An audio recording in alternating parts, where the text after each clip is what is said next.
श्रीपञ्चमुखी हनुमत्कवचम्। ॐ श्रीपञ्चवदनायाञ्जनेयाय नमः। विनियोगः। ॐ अस्य श्रीपञ्चमुखहनुमन्मन्त्रस्य ब्रह्मा ऋषिः, गायत्री छन्दः, पञ्चमुखविराट् हनुमान् देवता, ह्रीं बीजम्, श्रीं शक्तिः, क्रौं कीलकं, क्रूं कवचं, क्रैं अस्त्राय फट् इति दिग्बन्धः। श्रीगरुड उवाच। अथ ध्यानं प्रवक्ष्यामि शृणु सर्वाङ्गसुन्दरी, यत्कृतं देवदेवेन ध्यानं हनुमतः प्रियम्। पञ्चवक्त्रं महाभीमं त्रिपञ्चनयनैर्युतं, बाहुभिर्दशभिर्युक्तं सर्वकामार्थसिद्धिदम्। पूर्वं तु वानरं वक्त्रं कोटिसूर्यसमप्रभं, दंष्ट्राकरालवदनं भ्रिकुटीकुटिलेक्षणम्। अस्यैव दक्षिणं वक्त्रं नारसिंहं महाद्भुतम्, अत्युग्रतेजो वपुषं भीषणं भयनाशनम्। पश्चिमं गारुणं वक्त्रं वक्रतुण्डं महाबलं, सर्वनागप्रशमनं विषभूतादिकृन्तनम्। उत्तरं सौकरं वक्त्रं कृष्णं दीप्तं नभोपमं, पातालसिंहवेताल ज्वररोगादिकृन्तनम्। ऊर्ध्वं हयाननं घोरं दानवान्तकरं परं, येन वक्त्रेण विप्रेन्द्र तारकाख्यं महासुरम्। जघान शरणं तत्स्यात् सर्वशत्रुहरं परं, ध्यात्वा पञ्चमुखं रुद्रं हनुमन्तं दयानिधिं। खड्गं त्रिशूलं खड्वाङ्गं पाशमङ्कुशपर्वतं, मुष्टिं कौमोदकीं वृक्षं धारयन्तं कमण्डलुम्। भिन्दिपालं ज्ञानमुद्रां दशभिर्मुनिपुङ्गवम्, एतान्यायुधजालानि धारयन्तं भजाम्यहम्। प्रेतासनोपविष्टं तं सर्वाभरणभूषितं, दिव्यमाल्याम्बरधरं दिव्यगन्धानुलेपनम्। सर्वाश्चर्यमयं देवं हनुमद्विश्वतोमुखं, पञ्चास्यमच्युतमनेकविचित्रवर्ण वक्त्रं शशाङ्कशिखरं कपिराजवर्यं। पीताम्बरादिमुकुटैरुपशोभिताङ्गं पिङ्गाक्षमाद्यमनिशं मनसा स्मरामि। मर्कटेशं महोत्साहं सर्वशत्रुहरं परं, शत्रुसंहर मां रक्ष श्रीमन्नापदमुद्धर। ॐ हरिमर्कटमर्कटमन्त्रमिदं परिलिख्यति लिख्यति वामतले, यदि नश्यति नश्यति शत्रुकुलं, यदि मुञ्चति मुञ्चति वामलता। ॐ हरिमर्कटाय स्वाहा। ॐ नमो भगवते पञ्चवदनाय पूर्वकपिमुखाय सकलशत्रुसंहारकाय स्वाहा। ॐ नमो भगवते पञ्चवदनाय दक्षिणमुखाय करालवदनाय नरसिंहाय सकलभूतप्रमथनाय स्वाहा। ॐ नमो भगवते पञ्चवदनाय पश्चिममुखाय गरुडाननाय सकलविषहराय स्वाहा। ॐ नमो भगवते पंचवदनायोत्तरमुखाय आदिवराहाय सकलसम्पत्कराय स्वाहा। ॐ नमो भगवते पंचवदनायोर्ध्वमुखाय हयग्रीवाय सकलजनवशङ्कराय स्वाहा। विनियोगः। ॐ अस्य श्रीपञ्चमुख हनुमन्मन्त्रस्य श्रीरामचन्द्र ऋषिः अनुष्टुप् छन्दः पञ्चमुख वीर हनुमान् देवता हनुमानिति बीजं वायुपुत्र इति शक्तिः अंजनीसुत इति कीलकं श्रीरामदूत हनुमत्प्रसाद सिद्ध्यर्थे जपे विनियोगः इति ऋष्यादिकं विन्यसेत। ॐ अंजनीसुताय अंगुष्ठाभ्यां नमः। ॐ रुद्रमूर्तये तर्जनीभ्यां नमः। ॐ वायुपुत्राय मध्यमाभ्यां नमः। ॐ अग्निगर्भाय अनामिकाभ्यां नमः। ॐ रामदूताय कनिष्ठिकाभ्यां नमः। ॐ पंचमुख हनुमते करतलकरपृष्ठाभ्यां नमः इति करन्यासः। ॐ अंजनीसुताय हृदयाय नमः। ॐ रुद्रमूर्तये शिरसे स्वाहा। ॐ वायुपुत्राय शिखायै वषट। ॐ अग्निगर्भाय कवचाय हुम्। ॐ रामदूताय नेत्रत्रयाय वौषट। ॐ पंचमुख हनुमते अस्त्राय फट। पंचमुख हनुमते स्वाहा इति दिग्बन्धः। अथ ध्यानम्। वन्दे वानरनारसिंहखगराट् क्रोडाश्ववक्त्रान्वितं दिव्यालङ्करणं त्रिपञ्चनयनं देदीप्यमानं रुचा हस्ताब्जैरसिखेटपुस्तकसुधा कुम्भाङ्कुशाद्रिं हलं खड्वाङ्गं फणिभूरुहं दशभुजं सर्वारिवीरापहम्। अथ मन्त्रः।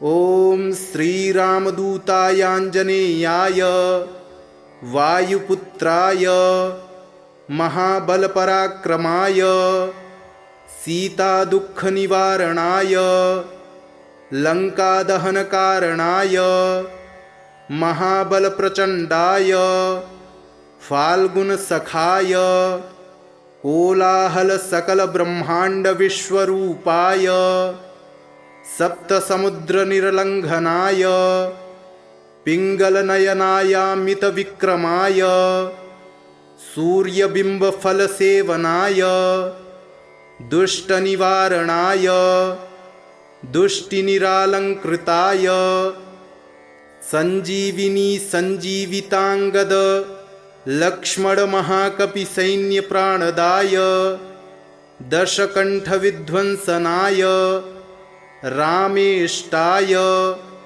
महाफाल्गुनसखाय सीतासहित रामवरप्रदाय षट्प्रयोगागम पंचमुख वीर हनुमन्मन्त्र जपे विनियोगः। ॐ हरिमर्कटमर्कटाय बम बम बम बम बम वौषट स्वाहा। ॐ हरिमर्कटमर्कटाय फं फं फं फं फं फट् स्वाहा। ॐ हरिमर्कटमर्कटाय खेम खेम खेम खेम खेम मारडाय स्वाहा। ॐ हरिमर्कटमर्कटाय लुं लुं लुं लुं लुं आकर्षित सकल संपत्कराय स्वाहा। ॐ हरिमर्कटमर्कटाय धम धम धम धम धम शत्रुस्तंभनाय स्वाहा। ॐ टं टं टं टं टं कूर्ममूर्तये पंचमुखवीरहनुमते परयंत्र परतंत्रोच्चाटनाय स्वाहा। ॐ कं खं गं घं गं चं छं जं झं यं टं ठं डं ढं ळं तं थं दं धं नं पं फं बं भं मं यं रं लं वं शं शं सं हं लं क्षं स्वाहा इति दिग्बन्धः। ॐ पूर्वकपिमुखाय पंचमुखहनुमते टं टं टं टं टं सकलशत्रुसंहरणाय स्वाहा। ॐ दक्षिणमुखाय पंचमुखहनुमते करालवदनाय नरसिंहाय ॐ ह्रां ह्रीं ह्रूं ह्रैं ह्रौं ह्रः सकलभूतप्रेतदमनाय स्वाहा। ॐ पश्चिममुखाय गरुडाननाय पंचमुखहनुमते मं मं मं मं मं सकलविषहराय स्वाहा। ॐ उत्तरमुखाय आदिवराहाय लं लं लं लं लं नृसिंहाय नीलकण्ठमूर्तये पंचमुखहनुमते स्वाहा। ॐ ऊर्ध्वमुखाय हयग्रीवाय रुं रुं रुं रुं रुं रुद्रमूर्तये सकलप्रयोजननिर्वाहकाय स्वाहा।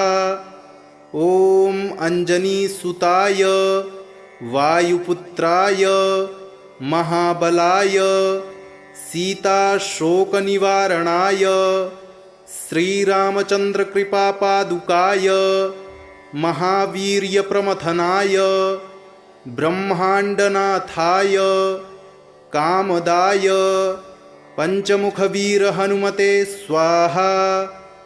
भूतप्रेतपिशाच ब्रह्मराक्षस शाकिनी डाकिन्यन्तरिक्षग्रह परयंत्र परतंत्रोच्चाटनाय स्वाहा। सकलप्रयोजननिर्वाहकाय पंचमुखवीरहनुमते श्रीरामचन्द्रवरप्रसादाय जं जं जं जं जं स्वाहा। इदं कवचं पठित्वा तु महाकवचं पठेन्नरः एकवारं जपेत् स्तोत्रं सर्वशत्रुनिवारणं द्विवारं तु पठेन्नित्यं पुत्रपौत्रप्रवर्धनं त्रिवारं च पठेन्नित्यं सर्वसम्पत्करं शुभं चतुर्वारं पठेन्नित्यं सर्वरोगनिवारणं पंचवारं पठेन्नित्यं सर्वलोकवशङ्करं षड्वारं च पठेन्नित्यं सर्वदेववशङ्करं सप्तवारं पठेन्नित्यं सर्वसौभाग्यदायकम् अष्टवारं पठेन्नित्यमिष्टकामार्थसिद्धिदम् नववारं पठेन्नित्यं राजभोगमवाप्नुयात् दशवारं पठेन्नित्यं त्रैलोक्यज्ञानदर्शनं रुद्रावृत्तिं पठेन्नित्यं सर्वसिद्धिभवेद्ध्रुवम् निर्बलो रोगयुक्तश्च महाव्याध्यादिपीडितः कवचस्मरणेनैव महाबलमवाप्नुयात्। श्रीगरुड उवाच अथ ध्यानं प्रवक्ष्यामि शृणु सर्वाङ्गसुन्दरी यत्कृतं देवदेवेन ध्यानं हनुमतः प्रियं पञ्चवक्त्रं महाभीमं त्रिपञ्चनयनैर्युतं बाहुभिर्दशभिर्युक्तं सर्वकामार्थसिद्धिदं पूर्वं तु वानरं वक्त्रं कोटिसूर्यसमप्रभं दंष्ट्राकरालवदनं भ्रिकुटीकुटिलेक्षणम् अस्यैव दक्षिणं वक्त्रं नारसिंहं महाद्भुतम् अत्युग्रतेजो वपुषं भीषणं भयनाशनं पश्चिमं गारुणं वक्त्रं वक्रतुण्डं महाबलं सर्वनागप्रशमनं विषभूतादिकृन्तनम् उत्तरं सौकरं वक्त्रं कृष्णं दीप्तं नभोपमं पातालसिंहवेताल ज्वररोगादिकृन्तनम् ऊर्ध्वं हयाननं घोरं दानवान्तकरं परं येन वक्त्रेण विप्रेन्द्र तारकाख्यं महासुरं जघान शरणं तत्स्यात् सर्वशत्रुहरं परं ध्यात्वा पञ्चमुखं रुद्रं हनुमन्तं दयानिधिं खड्गं त्रिशूलं खड्वाङ्गं पाशमङ्कुशपर्वतं मुष्टिं कौमोदकीं वृक्षं धारयन्तं कमण्डलुं भिन्दिपालं ज्ञानमुद्रां दशभिर्मुनिपुङ्गवम् एतान्यायुधजालानि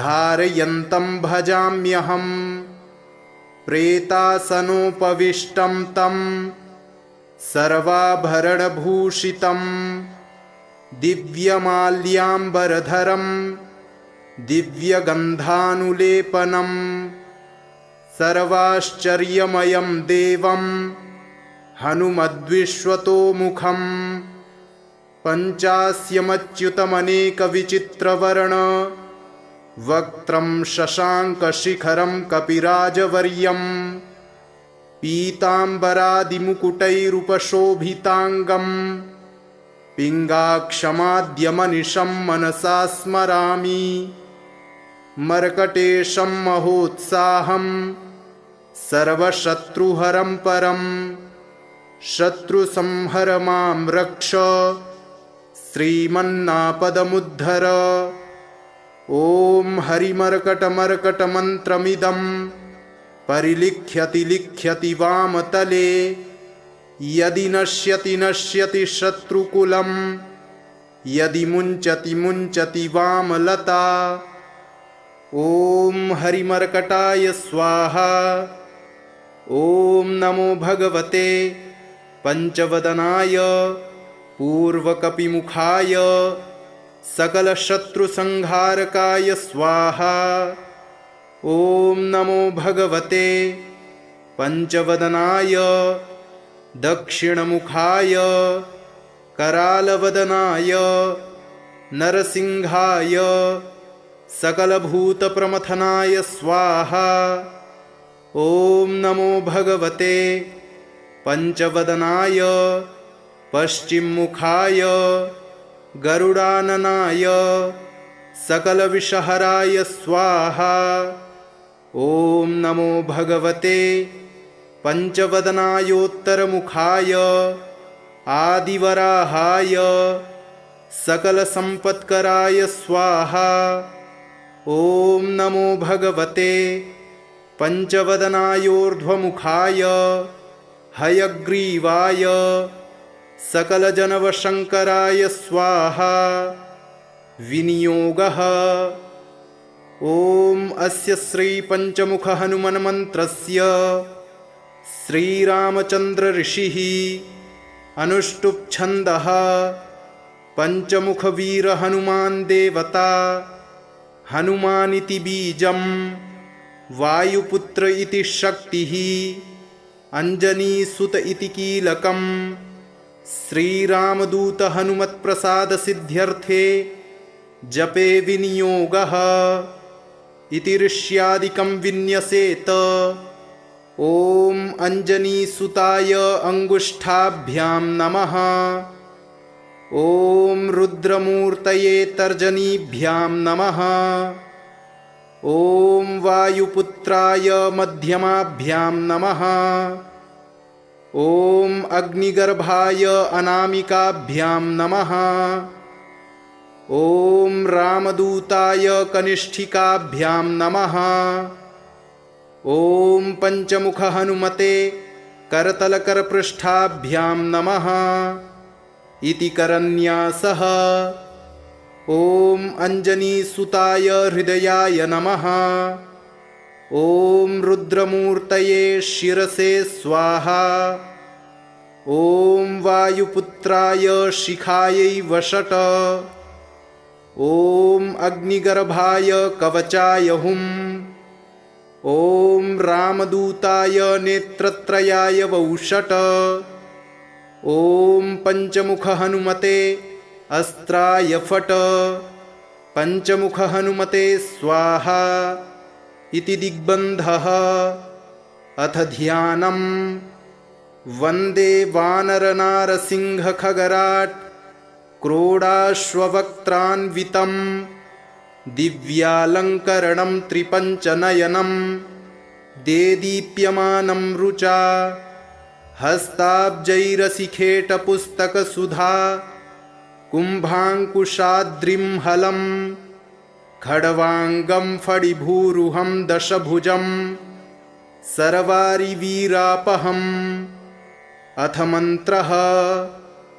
ॐ श्रीरामदूतायाञ्जनेयाय वायुपुत्राय महाबलपराक्रमाय सीतादुःखनिवारणाय लङ्कादहनकारणाय महाबलप्रचण्डाय फाल्गुनसखाय कोलाहलसकलब्रह्माण्डविश्वरूपाय सप्तसमुद्रनिर्लङ्घनाय पिङ्गलनयनायामितविक्रमाय सूर्यबिम्बफलसेवनाय दुष्टनिवारणाय दुष्टिनिरालङ्कृताय सञ्जीविनी सञ्जीविताङ्गद लक्ष्मणमहाकपिसैन्यप्राणदाय दशकण्ठविध्वंसनाय रामेष्टाय महाफाल्गुनसखाय सीतासहित रामवरप्रदाय षट्प्रयोगागमपञ्चमुखवीरहनुमन्मन्त्रजपे विनियोगः। ॐ हरिमर्कटमर्कटाय बं बं बं बं बं वौषट स्वाहा। ॐ हरिमर्कटमर्कटाय फं फं फं फं फं फट् स्वाहा। ॐ हरिमर्कटमर्कटाय खें खें खें खें खें मारडाय स्वाहा। ॐ हरिमर्कटमर्कटाय लुं लुं लुं लुं लुं आकर्षितसकलसम्पत्कराय स्वाहा। ॐ हरिमर्कटमर्कटाय धं धं धं धं धं शत्रुस्तम्भनाय स्वाहा। ॐ टं टं टं टं टं कूर्ममूर्तये पंचमुखवीरहनुमते परयन्त्र परतन्त्रोच्चाटनाय स्वाहा। ॐ कं खं गं घं गं चं छं जं झं यं टं ठं डं ढं ळं तं थं दं धं नं पं फं बं भं मं यं रं लं वं शं शं सं हं लं क्षं स्वाहा। इति दिग्बन्धः। ॐ पूर्वकपिमुखाय पञ्चमुख हनुमते टं टं टं टं टं सकलशत्रुसंहरणाय स्वाहा। ॐ दक्षिणमुखाय पञ्चमुख हनुमते करालवदनाय नरसिंहाय। ॐ ह्रां ह्रीं ह्रूं ह्रैं ह्रौं ह्रः सकलभूतप्रेत दमनाय स्वाहा। ॐ पश्चिममुखाय गरुडाननाय पञ्चमुख हनुमते मं मं मं मं मं सकलविषहराय स्वाहा। ॐ उत्तरमुखाय आदिवराहाय लं लं लं लं लं नृसिंहाय नीलकण्ठमूर्तये पञ्चमुख हनुमते स्वाहा। ॐ ऊर्ध्वमुखाय हयग्रीवाय रुं रुं रुं रुं रुं रुद्रमूर्तये सकलप्रयोजननिर्वाहकाय स्वाहा। ॐ अञ्जनीसुताय वायुपुत्राय महाबलाय सीताशोकनिवारणाय श्रीरामचन्द्रकृपापादुकाय महावीर्यप्रमथनाय ब्रह्माण्डनाथाय कामदाय पञ्चमुखवीरहनुमते स्वाहा। भूतप्रेतपिशाच ब्रह्मराक्षस शाकिनी डाकिन्यन्तरिक्षग्रह परयन्त्र परतन्त्रोच्चाटनाय स्वाहा। सकलप्रयोजननिर्वाहकाय पञ्चमुखवीरहनुमते श्रीरामचन्द्रवरप्रसादाय जं जं जं जं जं स्वाहा। इदं कवचं पठित्वा तु महाकवचं पठेन्नरः एकवारं जपेत् स्तोत्रं सर्वशत्रुनिवारणं द्विवारं तु पठेन्नित्यं पुत्रपौत्रप्रवर्धनं त्रिवारं च पठेन्नित्यं सर्वसम्पत्करं शुभं चतुर्वारं पठेन्नित्यं सर्वरोगनिवारणं पञ्चवारं पठेन्नित्यं सर्वलोकवशङ्करं षड्वारं च पठेन्नित्यं सर्वदेववशङ्करं सप्तवारं पठेन्नित्यं सर्वसौभाग्यदायकम् अष्टवारं पठेन्नित्यमिष्टकामार्थसिद्धिदम् नववारं पठेन्नित्यं राजभोगमवाप्नुयात् दशवारं पठेन्नित्यं त्रैलोक्यज्ञानदर्शनं रुद्रावृत्तिं पठेन्नित्यं सर्वसिद्धिभवेद्ध्रुवं निर्बलो रोगयुक्तश्च महाव्याध्यादिपीडितः कवचस्मरणेनैव महाबलमवाप्नुयात्। श्रीगरुड उवाच अथ ध्यानं प्रवक्ष्यामि शृणु सर्वाङ्गसुन्दरी यत्कृतं देवदेवेन ध्यानं हनुमतः प्रियं पञ्चवक्त्रं महाभीमं त्रिपञ्चनयनैर्युतं बाहुभिर्दशभिर्युक्तं सर्वकामार्थसिद्धिदम् पूर्वं तु वानरं वक्त्रं कोटिसूर्यसमप्रभं दंष्ट्राकरालवदनं भ्रिकुटीकुटिलेक्षणम् अस्यैव दक्षिणं वक्त्रं नारसिंहं महाद्भुतम् अत्युग्रतेजो वपुषं भीषणं भयनाशनं पश्चिमं गारुणं वक्त्रं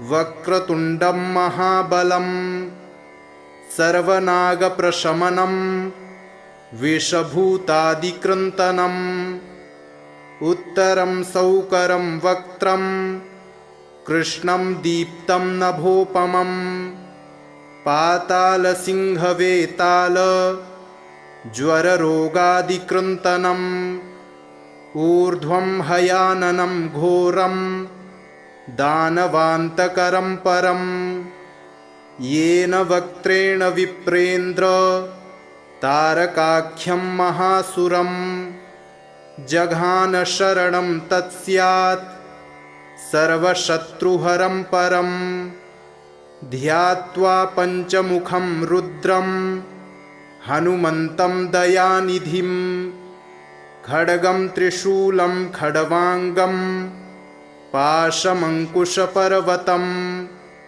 मुष्टिं कौमोदकीं वृक्षं धारयन्तं कमण्डलुं भिन्दिपालं ज्ञानमुद्रां दशभिरमुनिपुङ्गवम् एतान्यायुधजालानि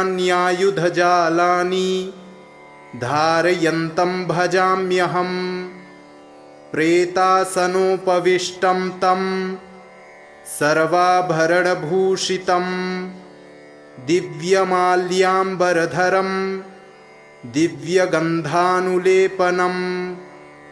सर्वाश्चर्यमयं देवं हनुमद्विश्वतोमुखं पञ्चास्यमच्युतमनेकविचित्रवर्ण वक्त्रं शशाङ्कशिखरं कपिराजवर्यं पीताम्बरादिमुकुटैरुपशोभिताङ्गं पिङ्गाक्षमाद्यमनिशं मनसा स्मरामि मर्कटेशं महोत्साहं सर्वशत्रुहरं परं शत्रुसंहर मां रक्ष श्रीमन्नापदमुद्धर।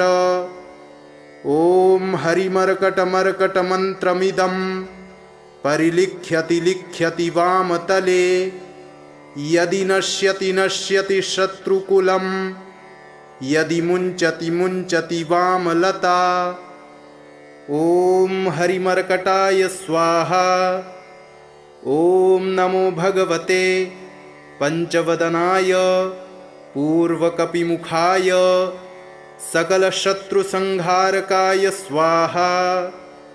ॐ नमो भगवते पंचवदनाय दक्षिणमुखाय करालवदनाय नरसिंहाय सकलभूतप्रमथनाय स्वाहा।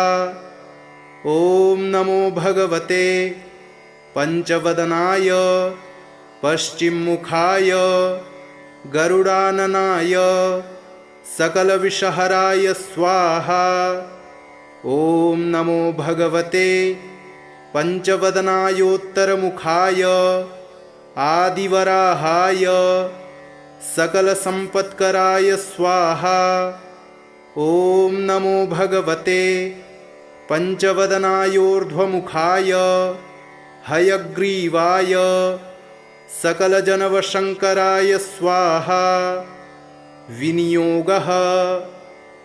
ॐ अस्य श्रीपञ्चमुख हनुमन्मन्त्रस्य श्रीरामचन्द्र ऋषिः अनुष्टुप् छन्दः पंचमुखवीर हनुमान् देवता हनुमानिति बीजं वायुपुत्र इति शक्तिः अंजनीसुत इति कीलकं श्रीरामदूत हनुमत्प्रसाद सिद्ध्यर्थे जपे विनियोगः इति ऋष्यादिकं विन्यसेत। ॐ अंजनीसुताय अंगुष्ठाभ्यां नमः। ॐ रुद्रमूर्तये तर्जनीभ्यां नमः। ॐ वायुपुत्राय मध्यमाभ्यां नमः। ॐ अग्निगर्भाय अनामिकाभ्यां नमः। ॐ रामदूताय कनिष्ठिकाभ्यां नमः। ॐ पंचमुख हनुमते करतलकरपृष्ठाभ्यां नमः। इति करन्यासः। ॐ अञ्जनीसुताय हृदयाय नमः। ॐ रुद्रमूर्तये शिरसे स्वाहा। ॐ वायुपुत्राय शिखायै वषट। ॐ अग्निगर्भाय कवचाय हुं। ॐ रामदूताय नेत्रत्रयाय वौषट। ॐ पंचमुख हनुमते अस्त्राय फट। पंचमुख हनुमते स्वाहा इति दिग्बन्धः। अथ ध्यानम्। वन्दे वानरनारसिंहखगराट् क्रोडाश्ववक्त्रान्वितं दिव्यालङ्करणं त्रिपञ्चनयनं देदीप्यमानं रुचा हस्ताब्जैरसिखेटपुस्तकसुधा कुम्भाङ्कुशाद्रिं हलं खड्वाङ्गं फणिभूरुहं दशभुजं सर्वारिवीरापहम्। अथ मन्त्रः। ॐ श्रीरामदूतायाञ्जनेयाय वायुपुत्राय महाबलपराक्रमाय सीतादुःखनिवारणाय लङ्कादहनकारणाय महाबलप्रचण्डाय फाल्गुनसखाय कोलाहलसकलब्रह्माण्डविश्वरूपाय सप्तसमुद्रनिर्लङ्घनाय पिङ्गलनयनायामितविक्रमाय सूर्यबिम्बफलसेवनाय दुष्टनिवारणाय दुष्टिनिरालङ्कृताय सञ्जीविनी सञ्जीविताङ्गद लक्ष्मणमहाकपिसैन्यप्राणदाय दशकण्ठविध्वंसनाय रामेष्टाय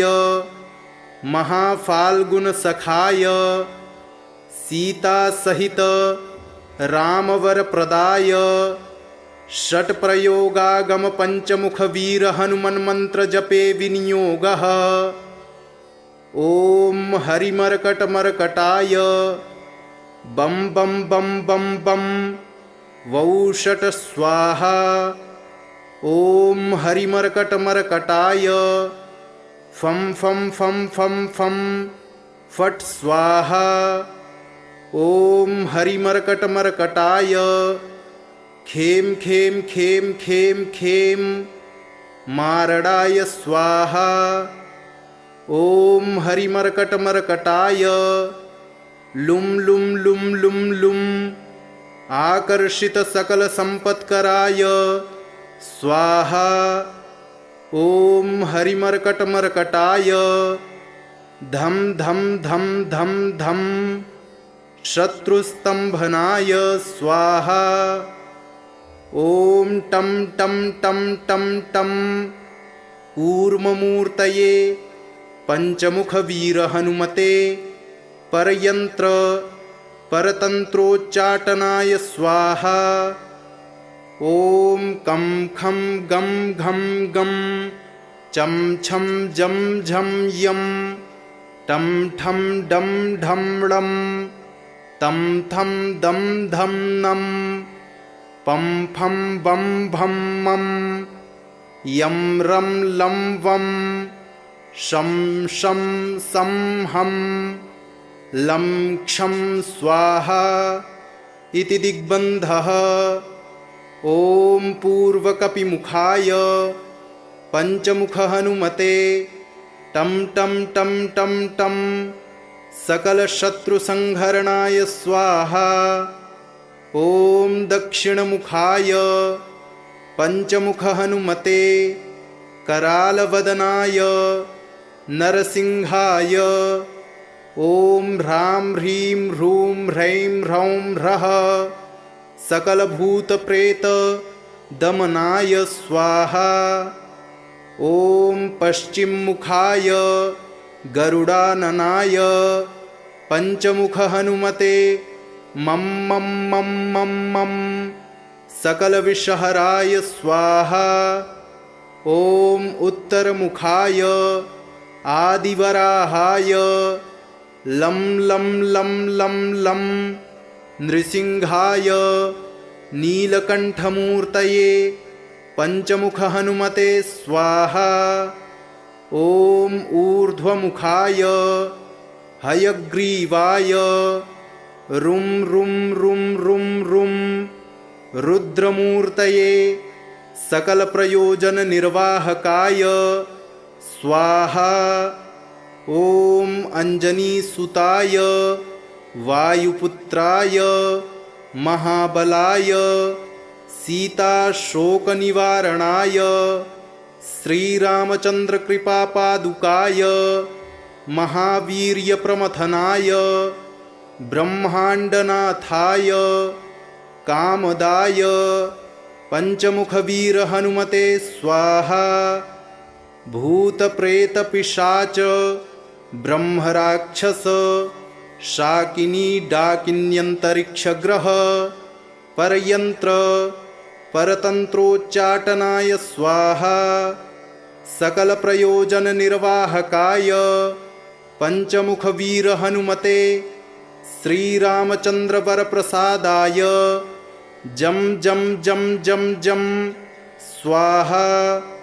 इदं कवचं पठित्वा तु महाकवचं पठेन्नरः एकवारं जपेत् स्तोत्रं सर्वशत्रुनिवारणं द्विवारं तु पठेन्नित्यं पुत्रपौत्रप्रवर्धनं त्रिवारं च पठेन्नित्यं सर्वसम्पत्करं शुभं चतुर्वारं पठेन्नित्यं सर्वरोगनिवारणं पञ्चवारं पठेन्नित्यं सर्वलोकवशङ्करं षड्वारं च पठेन्नित्यं सर्वदेववशङ्करं सप्तवारं पठेन्नित्यं सर्वसौभाग्यदायकम् अष्टवारं पठेन्नित्यमिष्टकामार्थसिद्धिदम्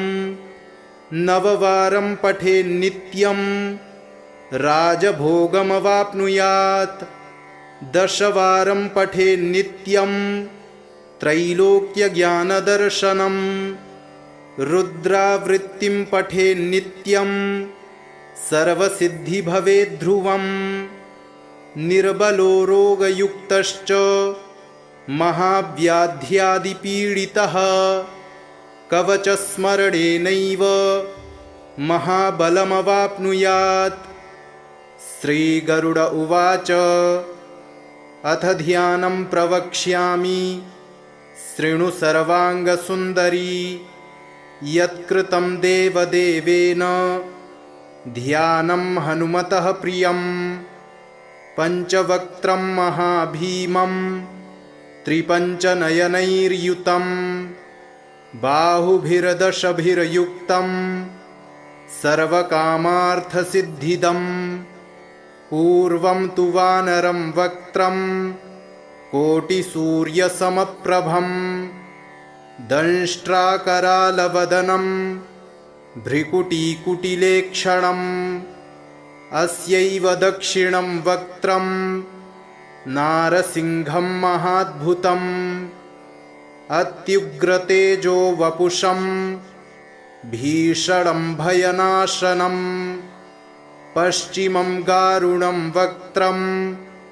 वक्रतुण्डं महाबलं सर्वनागप्रशमनं विषभूतादिकृन्तनं उत्तरं सौकरं वक्त्रं कृष्णं दीप्तं नभोपमं पातालसिंहवेताल ज्वररोगादिकृन्तनम् ऊर्ध्वं हयाननं घोरं दानवान्तकरं परं येन वक्त्रेण विप्रेन्द्र तारकाख्यं महासुरं जघान शरणं तत्स्यात् सर्वशत्रुहरं परं ध्यात्वा पञ्चमुखं रुद्रं हनुमन्तं दयानिधिं खड्गं त्रिशूलं खड्वाङ्गं पाशमङ्कुशपर्वतं मुष्टिं कौमोदकीं वृक्षं धारयन्तं कमण्डलुं भिन्दिपालं ज्ञानमुद्रां दशभिरमुनिपुङ्गवम् एतान्यायुधजालानि धारयन्तं भजाम्यहम् प्रेतासनोपविष्टं तं सर्वाभरणभूषितं दिव्यमाल्याम्बरधरं दिव्यगन्धानुलेपनं सर्वाश्चर्यमयं देवं हनुमद्विश्वतोमुखं पञ्चास्यमच्युतमनेकविचित्रवर्ण वक्त्रं शशाङ्कशिखरं कपिराजवर्यं पीताम्बरादिमुकुटैरुपशोभिताङ्गं पिङ्गाक्षमाद्यमनिशं मनसा स्मरामि मर्कटेशं महोत्साहं सर्वशत्रुहरं परं शत्रुसंहर मां रक्ष श्रीमन्नापदमुद्धर। ॐ हरिमर्कटमर्कटमन्त्रमिदं परिलिख्यति लिख्यति वामतले यदि नश्यति नश्यति शत्रुकुलं यदि मुञ्चति मुञ्चति वामलता। ॐ हरिमर्कटाय स्वाहा। ॐ नमो भगवते पंचवदनाय पूर्वकपिमुखाय सकलशत्रुसंहारकाय स्वाहा। ॐ नमो भगवते पंचवदनाय दक्षिणमुखाय करालवदनाय नरसिंहाय सकलभूतप्रमथनाय स्वाहा। ॐ नमो भगवते पंचवदनाय पश्चिममुखाय गरुडाननाय सकलविषहराय स्वाहा। ॐ नमो भगवते पंचवदनायोत्तरमुखाय आदिवराहाय सकलसम्पत्कराय स्वाहा। ॐ नमो भगवते पंचवदनायोर्ध्वमुखाय हयग्रीवाय सकलजनवशङ्कराय स्वाहा। विनियोगः।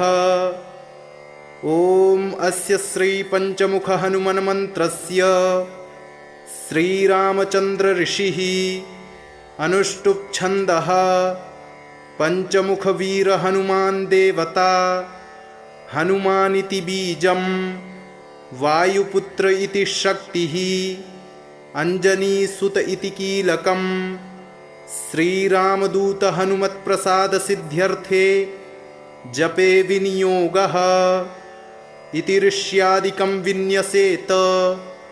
ॐ अञ्जनीसुताय अङ्गुष्ठाभ्यां नमः। ॐ रुद्रमूर्तये तर्जनीभ्यां नमः। ॐ वायुपुत्राय मध्यमाभ्यां नमः।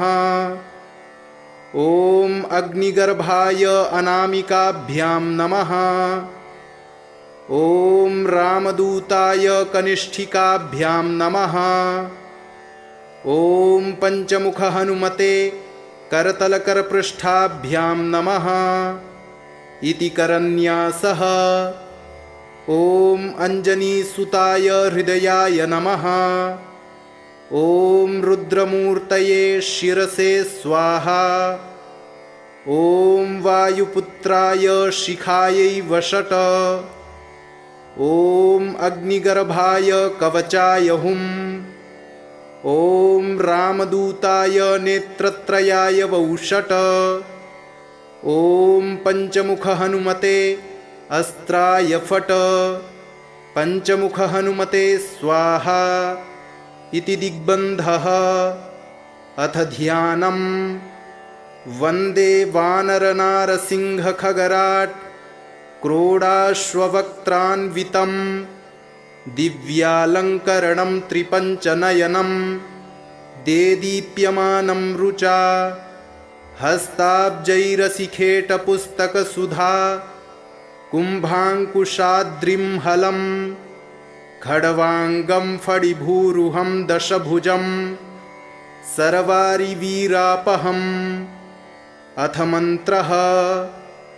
ॐ श्रीरामदूतायाञ्जनेयाय वायुपुत्राय महाबलपराक्रमाय सीतादुःखनिवारणाय लङ्कादहनकारणाय महाबलप्रचण्डाय फाल्गुनसखाय कोलाहलसकलब्रह्माण्डविश्वरूपाय सप्तसमुद्रनिर्लङ्घनाय पिङ्गलनयनायामितविक्रमाय सूर्यबिम्बफलसेवनाय दुष्टनिवारणाय दुष्टिनिरालङ्कृताय सञ्जीविनी सञ्जीविताङ्गद लक्ष्मणमहाकपिसैन्यप्राणदाय दशकण्ठविध्वंसनाय रामेष्टाय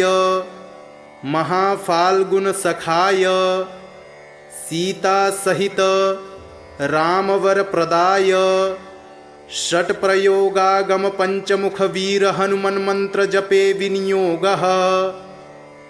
ॐ हरिमर्कटमर्कटाय बं बं बं बं बं वौषट स्वाहा। ॐ हरिमर्कटमर्कटाय फं फं फं फं फं फट् स्वाहा।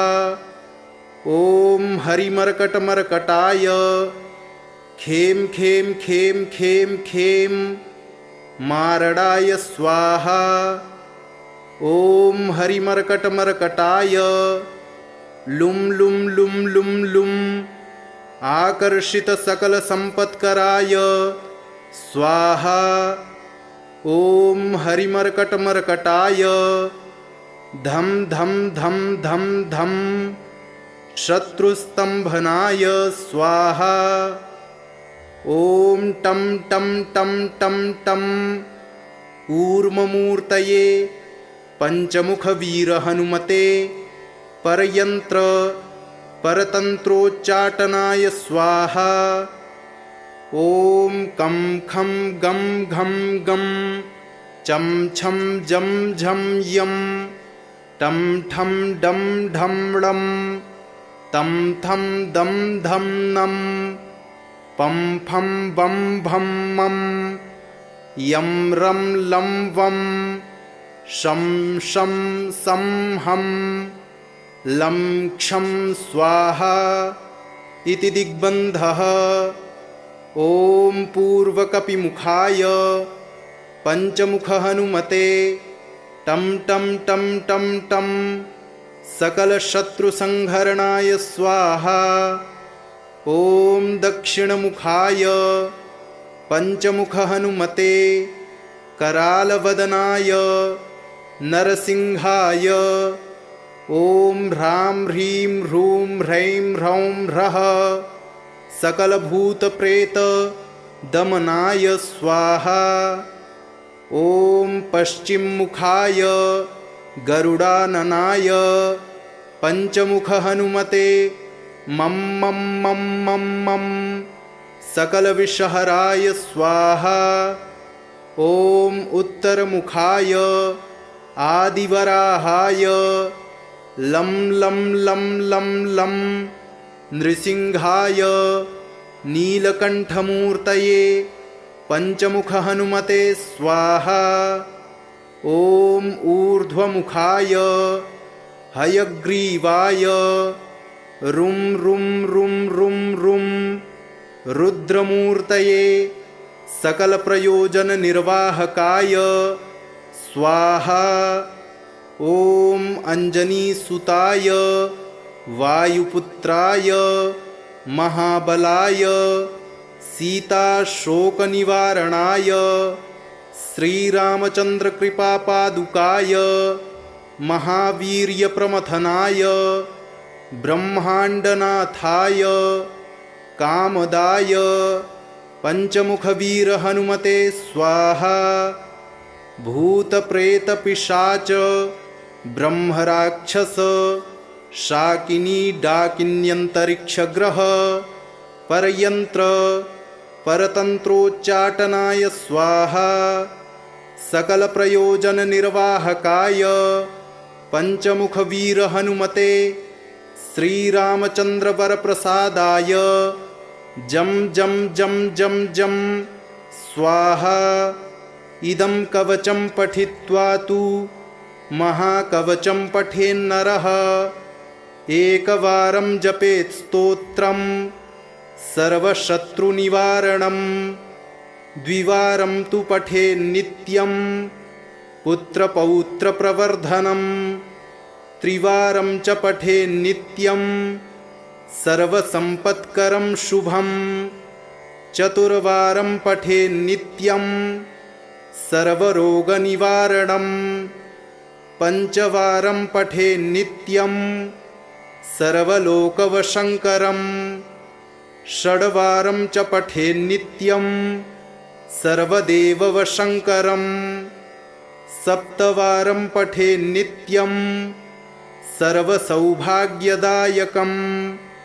अष्टवारं पठेन्नित्यमिष्टकामार्थसिद्धिदम्। नववारं पठेन्नित्यं राजभोगमवाप्नुयात्। दशवारं पठेन्नित्यं त्रैलोक्यज्ञानदर्शनं। रुद्रावृत्तिं पठेन्नित्यं सर्वसिद्धि भवेद्ध्रुवम्। निर्बलो रोगयुक्तश्च महाव्याध्यादिपीडितः कवचस्मरणेनैव महाबलमवाप्नुयात्।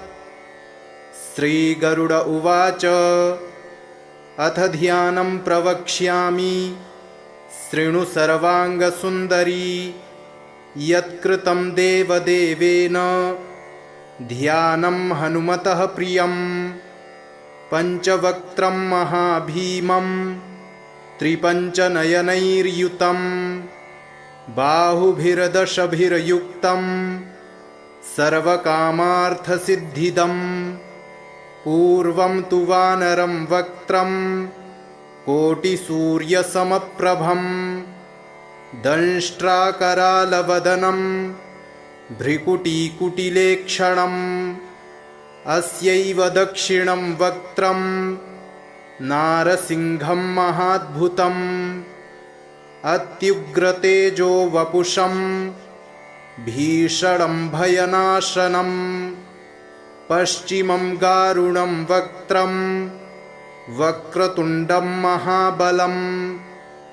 सर्वनागप्रशमनं विषभूतादिकृन्तनम्। उत्तरं सौकरं वक्त्रं कृष्णं दीप्तं नभोपमम्। पातालसिंहवेताल ज्वररोगादिकृन्तनम्। ऊर्ध्वं हयाननं घोरं दानवान्तकरं परं। येन वक्त्रेण विप्रेन्द्र तारकाख्यं महासुरं। जघान शरणं तत्स्यात् सर्वशत्रुहरं परं। ध्यात्वा पञ्चमुखं रुद्रं हनुमन्तं दयानिधिं। खड्गं त्रिशूलं खड्वाङ्गं पाशमङ्कुशपर्वतं। मुष्टिं कौमोदकीं वृक्षं धारयन्तं कमण्डलुं। भिन्दिपालं ज्ञानमुद्रां दशभिर्मुनिपुङ्गवम्। एतान्यायुधजालानि धारयन्तं भजाम्यहम्। प्रेतासनोपविष्टं तं सर्वाभरणभूषितं। दिव्यमाल्याम्बरधरं दिव्यगन्धानुलेपनं। सर्वाश्चर्यमयं देवं हनुमद्विश्वतोमुखम्। पञ्चास्यमच्युतमनेकविचित्रवर्ण वक्त्रं शशाङ्कशिखरं कपिराजवर्यं पीताम्बरादिमुकुटैरुपशोभिताङ्गं पिङ्गाक्षमाद्यमनिशं मनसा स्मरामि। मर्कटेशं महोत्साहं सर्वशत्रुहरं परं शत्रुसंहर मां रक्ष श्रीमन्नापदमुद्धर।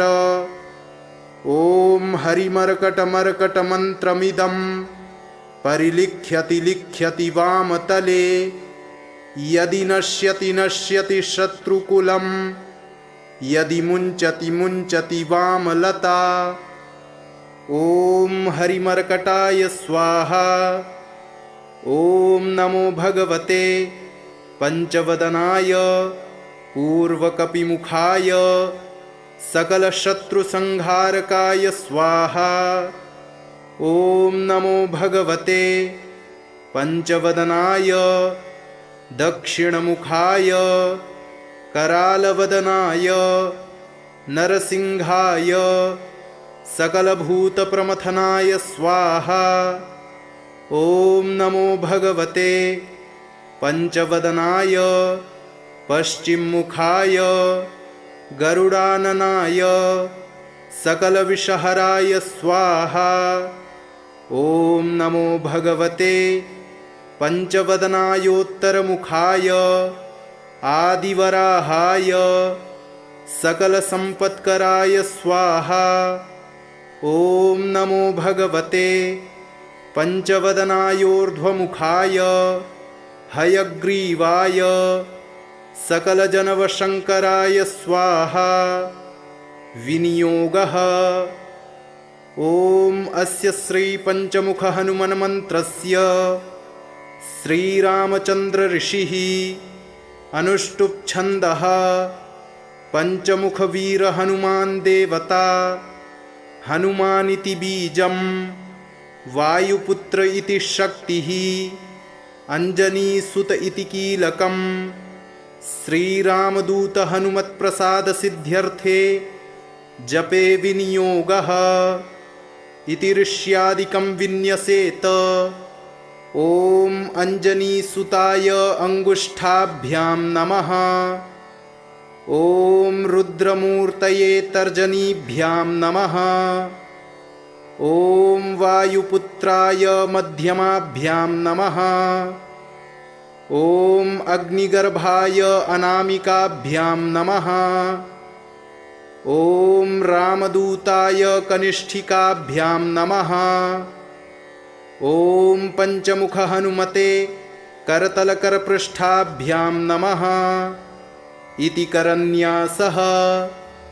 ॐ अंजनीसुताय हृदयाय नमः।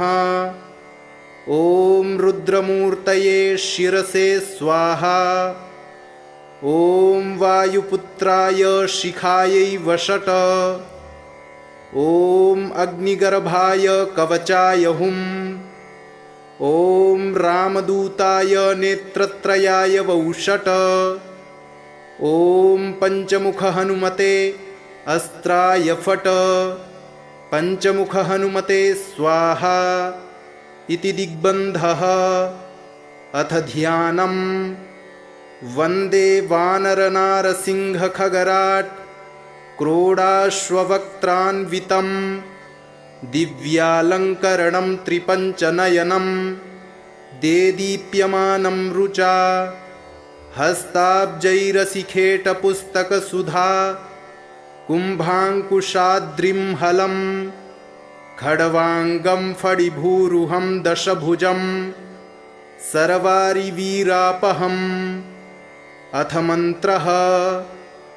ॐ श्रीरामदूतायाञ्जनेयाय वायुपुत्राय महाबलपराक्रमाय सीतादुःखनिवारणाय लङ्कादहनकारणाय महाबलप्रचण्डाय फाल्गुनसखाय कोलाहलसकलब्रह्माण्डविश्वरूपाय सप्तसमुद्रनिर्लङ्घनाय पिङ्गलनयनायामितविक्रमाय सूर्यबिम्बफलसेवनाय दुष्टनिवारणाय दुष्टिनिरालङ्कृताय सञ्जीविनी सञ्जीविताङ्गद लक्ष्मणमहाकपिसैन्यप्राणदाय दशकण्ठविध्वंसनाय रामेष्टाय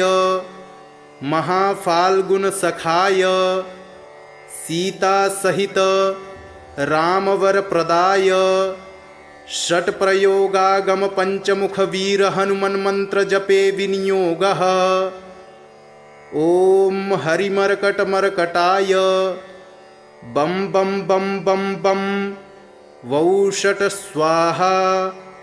ॐ हरिमर्कटमर्कटाय फं फं फं फं फं फट् स्वाहा।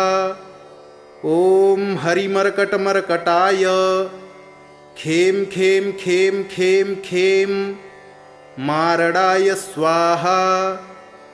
ॐ हरिमर्कटमर्कटाय लुं लुं लुं लुं लुं आकर्षितसकलसम्पत्कराय स्वाहा। ॐ हरिमर्कटमर्कटाय धं धं धं धं धं शत्रुस्तम्भनाय स्वाहा। ॐ टं टं टं टं टं कूर्ममूर्तये पञ्चमुखवीरहनुमते परयन्त्र परतन्त्रोच्चाटनाय स्वाहा। ॐ कं खं गं घं गं चं छं जं झं यं टं ठं डं ढं ळं तं थं दं धं नं पं फं बं भं मं यं रं लं वं शं शं सं हं लं क्षं स्वाहा इति दिग्बन्धः। ॐ पूर्वकपिमुखाय पञ्चमुखहनुमते टं टं टं टं टं सकलशत्रुसंहरणाय स्वाहा।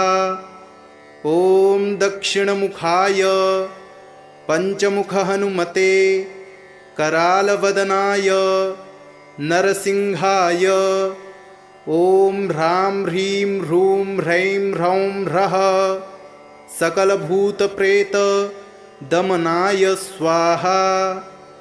ॐ पश्चिममुखाय गरुडाननाय पञ्चमुखहनुमते मं मं मं मं मं सकलविषहराय स्वाहा। ॐ उत्तरमुखाय आदिवराहाय लं लं लं लं लं नृसिंहाय नीलकण्ठमूर्तये पञ्चमुखहनुमते स्वाहा। ॐ ऊर्ध्वमुखाय हयग्रीवाय रुं रुं रुं रुं रुं रुद्रमूर्तये सकलप्रयोजननिर्वाहकाय स्वाहा। ॐ अञ्जनीसुताय वायुपुत्राय महाबलाय सीताशोकनिवारणाय श्रीरामचन्द्रकृपापादुकाय महावीर्यप्रमथनाय ब्रह्माण्डनाथाय कामदाय पञ्चमुखवीरहनुमते स्वाहा।